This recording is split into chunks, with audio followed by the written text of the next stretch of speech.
咧就多謝晒，多謝晒。咁正如頭先 Alan 咁講啦，咁我就畫漫畫個都多嘅，其實係我諗我粗略估計都超過300本㗎啦已經。咁咧就經歷咗好多啦。咁近年我覺得好玩啲嘅，好玩啲就係我個人同我性格多心一啲，我係涉獵咗好多唔同嘅範疇咯。即係例如唔同你哋見到嘅嘢嘅創作我都涉獵到嘅。咁而其中最近好玩啲就係我嘅新書啦，《失敗的我被放上了置物架》啦，我自己都有啲傾講到。咁嚟緊我會將佢係跨媒體一啲再發展落去咯。咁快？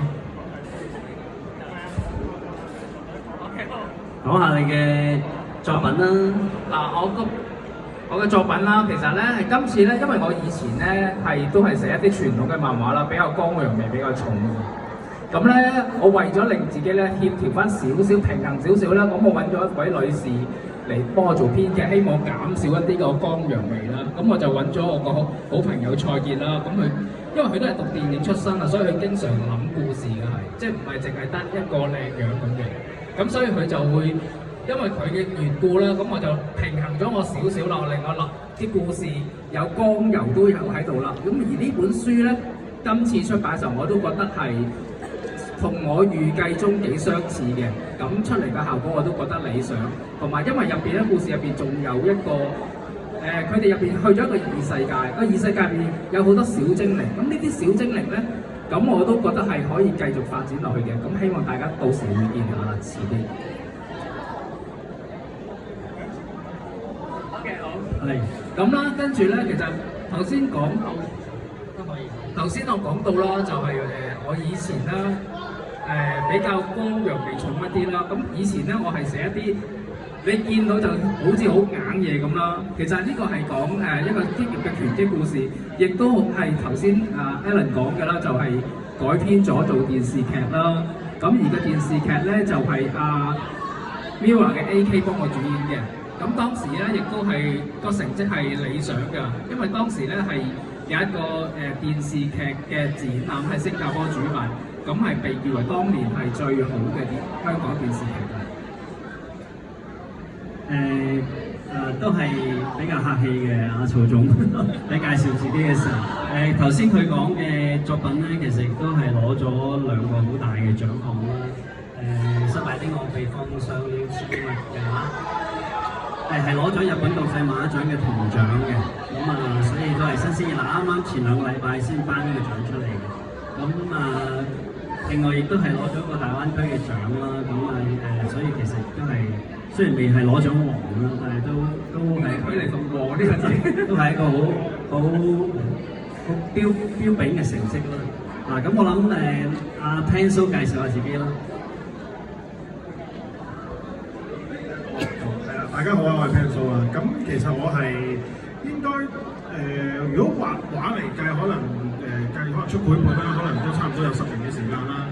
咁但係就真係做漫畫就係因為參加港漫動力喺2021年參加嘅時候，先正式喺2022年出嘅第一本叫做真正嘅漫畫啦，即係可以稱得上真係叫做漫畫家啦。咁而嗰本書就係回憶劍啦，咁連埋大利書店啦，咁就即係2年再出大利書店嘅時候，呢2本書就攞咗一啲嘅獎項啦，咁樣咁然後就唔係一啲喎，16個獎項我聽過。17加17，我唔噏低一共有17個獎項。係咁就咁我都係如果用今次我個 IP 嘅時候，就我而家可能繪本都係啦，咁但係我諗而家我好致力地都係可能喺回憶劍同埋大利書店上面做多啲嘅延伸同埋做一啲宣傳啦。咁可以係啦，咁呢個就係啱啱講嘅大利書店啦。咁就係個古仔都係奇幻嘢嘅，即係都係用一個超現實去做一個主題啦。咁所以咧就變相就係除咗出現本書都叫做賣得唔錯之外咧，咁其實都因為做咗一個超現實嘅主題咧，就多咗一啲商業嘅合作，都係因為可能係你做咗一啲，即係佢哋想做一啲叫奇幻超現實嘅主題，都會突然間諗起我。或者大書店就做咗一啲合作，即係好似例如上年年中喺 Affordable Art Fair 嘅時候，佢哋想做一個超現實嘅 cafe，咁就幫佢做咗一個我覺得一個好靚嘅一個場景啦。咁仲有就係再上一年嘅時候，朗豪坊都想做一個超現實嘅萬聖節嘅 theme 嘅一個打卡嘅 pop-up 嘅展，咁我都幫佢做咗一個展覽啦。咁仲有就係呢個，我覺得係好對我嚟講，我好有趣嘅一個合作，就係同 Samuel 嘅一個合作啦。咁當時佢哋就話佢年佢20週年啦，咁啊不如同佢做一個聯乘，咁就同大利書店做一個 crossover 啦。咁所以變成咗好似喺香港有一啲超現實嘅主題，就會自然就會聯想到我哋揾到我合作咁樣。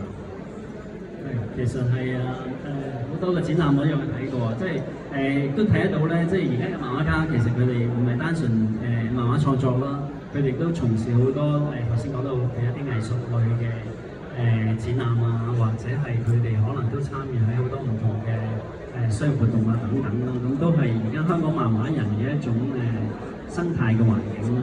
咁我諗等阿 Bonnie 都介紹埋佢自己先，我哋先去傾偈。大家好，我係 Bonnie 啊。咁我係相比呢兩位artist 咧，我就少好多商業嘅合作。咁大家睇我個風格咧，其實比較偏西化啲，因為我喺美國讀 art school 啦。咁之後就好彩有經理人簽中，咁所以我一開始做插畫咧就係直接接一啲外國嘅童書插畫，咁之後嗰啲漫畫就喺網上面啊，我嗰啲 platform 度連載。咁我接觸多咗香港嘅市場，其實都係多謝阿 Alan 咧，係呢個港漫動力計劃都係參加到第2屆啦。咁就出版咗《時間列車》呢本書，咁之後就開始接觸多咗香港嗰個市場。咁所以我都係呢幾年先至係多咗喺香港嘅活動嗰度出現。咁幫你咁痛。呢本就係我2023年出版嘅《時間列車》啦。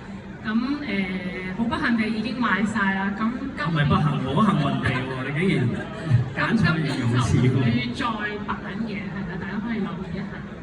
之後《時間列車》都好幸運地咧，2024年就獲得香港有個舞台劇嘅劇團就改編咗做一個真人嘅舞台劇。咁之後就即係其實呢兩位都有，不過因為我冇乜想就揀呢啲。咁我哋啲作品都有變到做一啲大型嘅公仔。咁左邊嗰個咧就係我時列車主角 Lena 同埋隻狗仔啦。咁就係喺九龍嗰個九龍公園嘅動漫。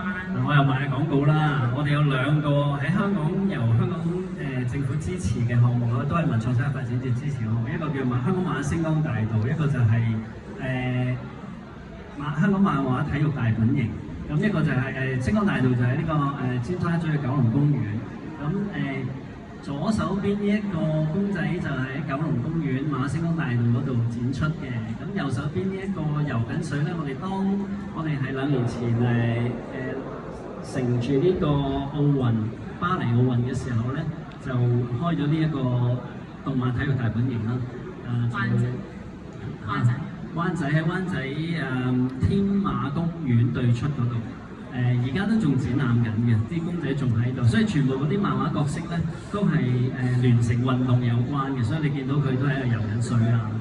咁但係同一個都係阿 Bonnie 嘅角色咯，我哋可以繼續。仲有好多其他漫畫，仲有好多其他漫畫家嘅，香港漫畫星光大道一共有100個香港漫畫本地香港漫畫家參與喺嗰個公園入邊。動漫體育大本營就36個作品喺嗰度展出嘅。咁時間列車都有參與一個同 Art Toy Designer 嘅 crossover 活動啦，咁就邀請咗一啲專業嘅 Art Toy Designer 就同我哋嘅漫畫啲角色有一個聯乘，咁佢就出咗一個咁樣嘅大嘅 Art Toy 公仔，咁就去過世界唔同地方嘅 Art Toy Show 度展出過啦。咁呢一個係印尼嘅一個 exhibition。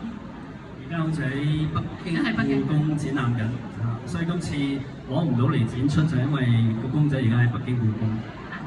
咁另外我自己都有出唔同嘅漫畫啦，係我比較即係 diverse 一啲嘢。左邊係 IT 家人 Art Girl 就係我網絡漫畫，就係關於我同我我老公嘅搞笑情侶漫畫啦，咁呢個出過一本書嘅，咁中間就係我上年出版嘅木字繪本最獨特的朋友啦，咁另外都出版啲小漫畫，好似右邊嗰個嘅 Bear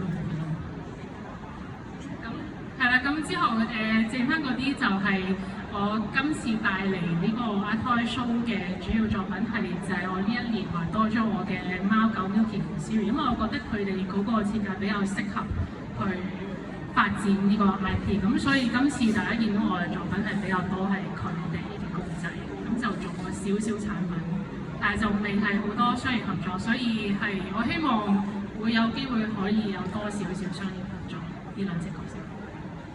亦都佢哋喺展覽上面咧有佢哋嘅聯絡嘅 QR code， 如果大家真係有興趣咧，陣間可以喺嗰度捽佢哋 QR code， 通過網上平台咧可以揾到同佢哋合作嘅機會嘅。咁我哋而家就進入去一個傾偈嘅階段啦，好唔好啊？咁我就想問一問大家，即係嗱，今日我哋呢個叫做漫畫的 IP 嚟，咁當然喺我嘅工作經驗入邊咧，IP 呢樣嘢咧，其實我當時我認識 IP 呢兩個字 intellectual property 呢兩個字咧，其實當年係講緊版權保護，我就認識咗呢兩個英文字啦嚇。咁但係今時今日 IP 咧，俾我感覺咧，已經好似唔係講緊版權保護，係講緊一個商業發展。咁所以我覺得有啲混亂嘅，我自己有時都搞唔得好清楚。咁所以我都想借呢個機會咧，問下大家對 IP 呢樣嘢其實有啲咩嘅領會或者係睇法？唔一定順序嘅話，你可以舉手搶咪就得㗎。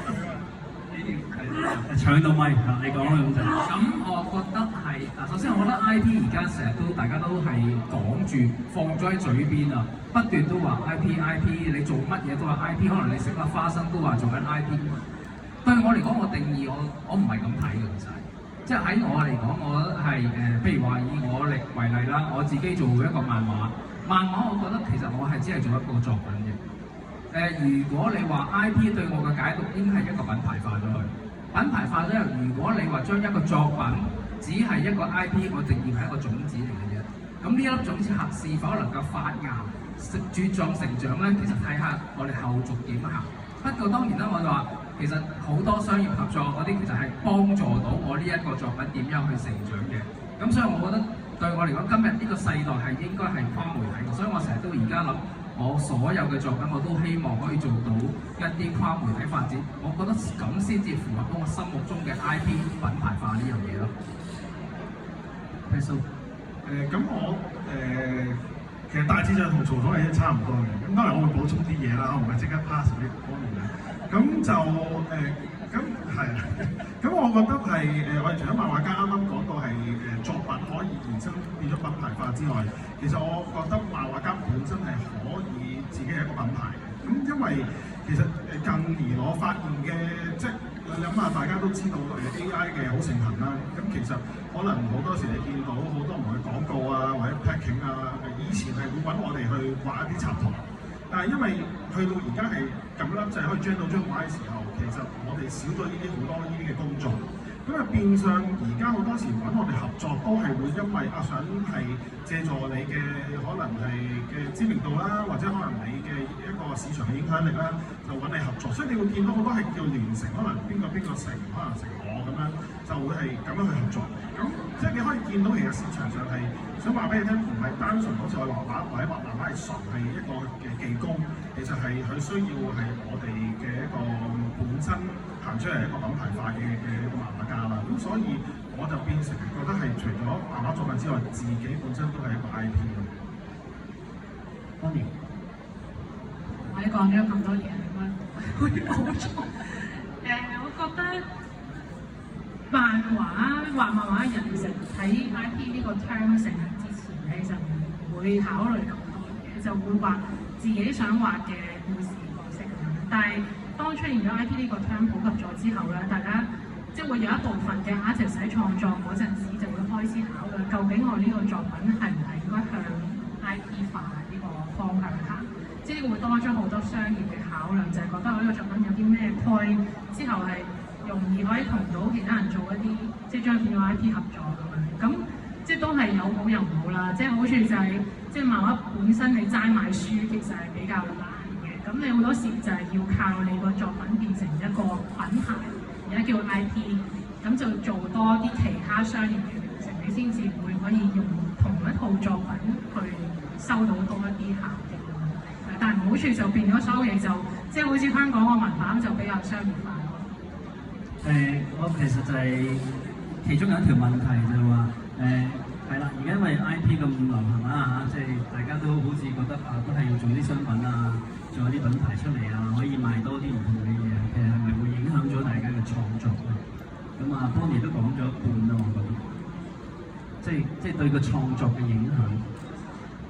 其實我覺得可以攞到一個平衡中間，即係好似嗰個 fan diagram 即係有兩個圓形，係啊，一個圓形係你想畫嘅嘢，之後第二個圓形係可以商業化嘅，咁你就揾到中間好 flexible 嘅一個 sweet spot， 即係啱啱好又可以俾你發揮到你嘅創作，亦都可以有商業化，就唔好一開始個出發點就係我要賺最多嘅錢。係呢個非常好。Pencil 你點睇啊？我覺得我哋都係做漫畫，我哋始終都係漫畫行先咧，咁所以我覺得我會諗就係點樣做好一本漫畫，可能係好睇啦，或者個閱讀性啦，大家係可能同讀者有共鳴啦。我覺得呢個係我哋做漫畫係最主要重心嘅拍線啦。咁可能如果我哋諗下，其實發覺咦，原來佢可能呢本漫畫好成功，佢可以變成IP 化、品牌化，咁佢就會先去開始再去諗邊啲地方嘅元素係可以抽出嚟，即係可能當我攞其實大利書店可能開頭我冇諗係要 IP 化、品牌化，純粹係想做本好睇嘅書。後期開始可能好似同Artwell Design合作嘅時候，我覺得啲隻 Dali 嘅貓可以攞嚟玩啦，就或者可能係本身可能超現成個主題都可以攞嚟玩。係可以延伸喎，咁就會其實係，我覺得你會慢慢你會知道原來可以咁樣去行，咁但係首先都係要做一個好作品先。係，好同意。Jerry 我諗嘅時候咧，首先我諗故事創作嘅時候咧，我從來都唔會諗究竟係可以點樣做商業配對，我唔諗嘅。我首先我會諗就係首先諗到故事先，做晒我第一階段故事嘅時候，反而覺得入邊可以去到幾遠，係一個第二次嘅創作嚟嘅，即係再一次發揮呢個創，究竟我手上呢一啲個故事可以點樣行？因為我會覺得有時候我哋諗古仔都會咁啦，我覺得佢哋好似自己有條命咁㗎，佢自己活生生，佢自己識行。可能有時我哋開頭諗古仔嘅時候，可能諗咗一半嘅時候，唔知點解行咗另一個方向嘅，俾佢帶翻住行。咁亦都係然後發展，我都覺得係咁嘅。佢入邊有個特質嘅時候，佢自己會揾一啲適合嘅商業合作、商業嘅方法嚟自己行，所以我覺得我係好放心，就係先做到第一階段創作先咯。你主要諗點同蔡傑配對啫嘛？我係諗住克服自己嘅問題，唔好再咁硬邦邦先嘅。好，的確嘅，我亦都要買廣告啦，因為漫畫其實喺個 IP 嗰度咧，其實我覺得係唔係淨係講香港啦，咁香港當然即係而家大家最容易講得到嘅就係 Labubu 啊、Money 啊呢啲 IP 品牌啦，大家都知啦，即係 Labubu 同埋 Money 其實都係香港人創作出嚟嘅。咁而我所知道其實佢哋背後都係會有個故事，即係佢哋首先都係會諗咗個故事，先至會形成咗呢個角色。有咗呢個角色，佢先會創作咗好多好有個性嘅形象出嚟，而啲形象先至會慢慢深入民心，變成咗一啲可以做公仔啊，或者係做唔同嘅產品啊，等等等等。咁呢一個其實亦都係好典型嘅一個路線啦。咁無論日本又好，美國又好，其實都我見到好多作品能夠成為品牌，譬如米奇老鼠咁，都係有漫畫先嘅。龍珠、叮當其實都係有漫畫先，咁所以我覺得漫畫本身其實係一個好重要咧，去植根呢啲IP 嗰個令到佢更加有血有肉咯嚇。咁我覺得呢樣嘢係好重要。不過一個好 exceptional 嘅就係Hello Kitty 嘅啫，即係咁耐落嚟咧，我覺得最厲害咧嘅 IP 形象就係 Hello Kitty，佢冇乜故事嘅，但係佢可以成功咗咁多10年。有冇補充咧？你對於 Hello Kitty？貓，因為係貓咧。我又唔中意貓。都有嘅，但係即係喺冇故事又有呢個咁大嘅成功影響力嘅，我暫時係諗到 Hello Kitty 啦。嗱，你 Miffy 嗰啲都可能有繪本出嘅。Hello Kitty 我印象中係極少有故事，而雖然最近係有嘅，最近係有啲動畫，有啲即係早呢10年8年都係最近嘅事。但係紅咗之後先做動畫。係啦，即係佢已經紅咗好耐㗎啦嘛。之前係連嘴都冇㗎嘛。即係可以咁成功。我淨係呢一個，我係覺得係超厲害嘅一個 IP 成功嘅案例。都係，但係因為佢其實可能我覺得諗翻起當年其實冇乜對手啊。第二就係因為佢哋 Samuel 好清楚知道佢哋行產品方向，即係佢哋每一季都已經知道要出啲咩產品去引啲 fans 去買，即係其實佢係產品導向。而佢所以佢先變成啲人成日笑 Hello Kitty，你揾唔到一樣冇 Hello Kitty 出過嘅 product 㗎嘛？世界上已經冇㗎啦嘛，已經係火箭都會有㗎啦嘛。咁所以我好似之前嗰個 pet， 我唔知啊，可能係 AI 咁。但係其實係即係你見到佢個做法係同平時係文創或者可能真係做動畫漫畫係唔係？佢真係其實係一個產品嘅 branding， 只係有一個 character 咁解咯。其實個做法唔同咯。呢個都唔係今日主題嚟嘅，但係我覺得係借個機會去請教下你哋咁解。都唔係喎，我都覺得，因為其實咧，而家大家 IP 呢兩個字咧都泛指係吉祥物嚟啊嘛。咁好多時咧，大家都呢個長係啊。咁所以我會覺得係，但係如果呢一樣嘢，我諗通常都係用兩個方法嚟展示咯。一個方法就係產品向，一個方法就係內容向。咁通常都係用呢離唔開。咁我內容向就似乎啱我哋兩個多啲咯。漫畫一定係內容啦，即係冇內容嘅漫畫就唔叫我哋優勢咧，都係嘅。不過我主要想點出就係話，漫畫其實係一個引用 IP 好重要嘅平台咯。咁呢個係重點嚇，係我呢個 point 嘅重點嚟嘅。咁第4個問題啦，即係未來漫畫點樣可以更加市場化咧？你哋認為？即係我講我嘅睇法先啦，因為呢個即係我想引導一下大家去諗嘅啫。漫畫我覺得即係過去當然或者到今日，大家可能仍然仲係諗住一本書呢樣嘢啦，或者係網絡漫畫啦。咁往後其實係咪會唔係呢樣嘢咧？咁你哋會有冇諗過呢一個位置嘅問題咧？即係當然大家都仲係有出實體書啦，3位都有啦。咁但係有冇再諗遠啲？以後其實係咪仲要出實體書呢樣嘢？我就會繼續出嘅，因為我覺得紙本實體書係好獨特㗎，因為佢自己已經講緊嘢，所以我永遠都有我咩都唔諗住先，我諗咗講我想講嘅故仔先，而紙本係好適合咯。好，我就覺得我覺得漫畫，我覺得個位置就好似其實而家我哋可能好多人未必會再睇實體漫畫啦，但係我哋嗰個係一個種子，咁然後我哋靠啱啱講可能其實 IP 其中一個好重要嘅就係 joint promotion 啦，即係攞我哋嗰個品牌，然後就同其他品牌合作去宣傳。咁即係話你要將佢入屋啦，或者係生活化啦。咁其實好似日本動畫佢哋都係咁嘅情況，就係漫畫係一個種，然後可能有好多唔同嘅周邊，有好多唔同嘅嘢。咁然後啲人發覺，應該市場上咁多人中意或者咁多人睇呢件嘢呢個 IP，佢就好想揾翻個源頭，即係攞翻可能九龍城寨嚟做例子啦。咁可能九龍城寨大家開頭睇電影都好睇喎，咁佢係咩嚟？本身嗰個原來可能有《司徒劍橋》嘅漫畫版，亦再睇完覺得發現唔係喎，原來係小説係原著，就再睇小説咯。咁而家我哋個漫畫都係可能希望就係我哋而家目標就係靠可能互動嘅合作，就令到人哋見到我哋入屋之後就再重睇翻我哋嘅漫畫咯。即係你仍然都係覺得有存在嘅需要。係啊，起碼可以儲啊，或者係收藏本貴，我都覺得係值得做。而家變咗精品化咯，我覺得目標係。當然。我今年會出新書，又唔係廣告啊，都係實體書啦，係嘛？係，就應該7月睇下書展或者同埋展大家傾偈，係實體書嚟嘅。書展咧，書展好啊，書展好。OK。有冇人聽我哋呢個漫畫節目？佢帶我哋揸住 TDC 個牌要講書展。哦，原來係咁，OK，你繼續先，講埋先。咁成阿 Pencil 所講，其實故事即係作品本身係，我覺得係最重要。即係撇除係漫畫，即係漫畫當然要講故仔啦。咁但係其實而家全世界講緊啊咩 IP 啊 branding，你個品牌。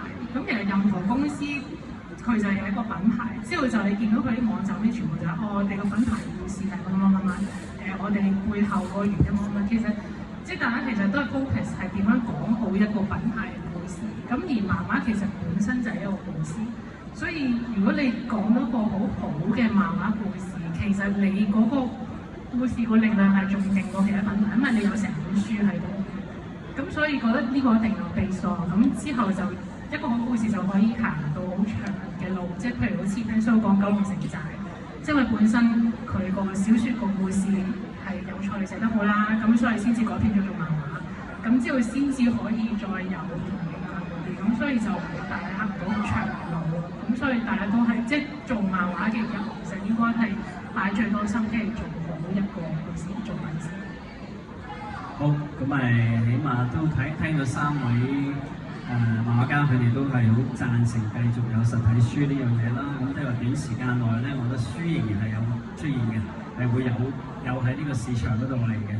咁我自己冇預測能力，亦都冇水晶球，我唔知，我都係希望可以繼續見到有書呢樣嘢啦。咁最後一個問題。咁咧我就想問一問啊，因為2026年啱開始冇耐啦，我想問一問大家今年嘅，一人講一個今年嘅大計啊。當年喺講咗，我俾阿曹主講先，你一陣間再講多少少。咁我今年第一樣就係我就喺度做展覽啊，係咪？冇錯，我會擺書展啊，咁我會係啦，擺書展啊，我會 book 書展啦。咁會有一本書就係關於特攝類型嘅超人故事啦。咁跟住動漫展我都會參加啦。動漫展就應該係我就用黃易嘅故事改編做漫畫。咁嚟緊應該係動漫展會出咯。黃易嗰本透唔透露得係？可以啊，因為而家市面上咧，大家都見到好多。當然咧，尋秦記一定大家一定記得。你話尋秦記咪明咩？定係做項少龍係。嗱，今日咧我都想嚟就，我問過佢唔俾我。即係問我可以做項少龍。咁我問過，我唔係佢做尋秦記嘅，我唔記得。項少龍都知㗎。咁咧，因為當時我問就係話因為我都寫咗好多唔同嘅題材，我話我突然間想寫翻武俠故事，所以我真係想寫翻尋秦記嘅。咁但係當時出版社咧就話唔係嘅。咁因為咧而家手上佢同佢合作嘅作家咧，全部都係寫緊古裝武俠。咁咧你就冇呢個 quota 啦，因為佢想我做另一個系列，呢個就係時裝嘅係零度語系列咯。咁零度語系列就佢覺得啱我寫啲，因為其實佢都相信我。你冇古早味啊？係人哋係咁睇啩。我即係我都有啲信心嘅，其實寫時裝有，雖然我都有感興趣寫古裝，但係時裝我係都有信心做得到，所以咁同出版社傾完之後，我諗嚟緊就會做零度語系列咯。而呢個系列小説應該有10幾本，咁寫唔寫晒我就唔知啦。即係都個工作量都好大㗎啦，即係有一個連載式嘅漫畫，再加一個自己嘅特攝式嘅一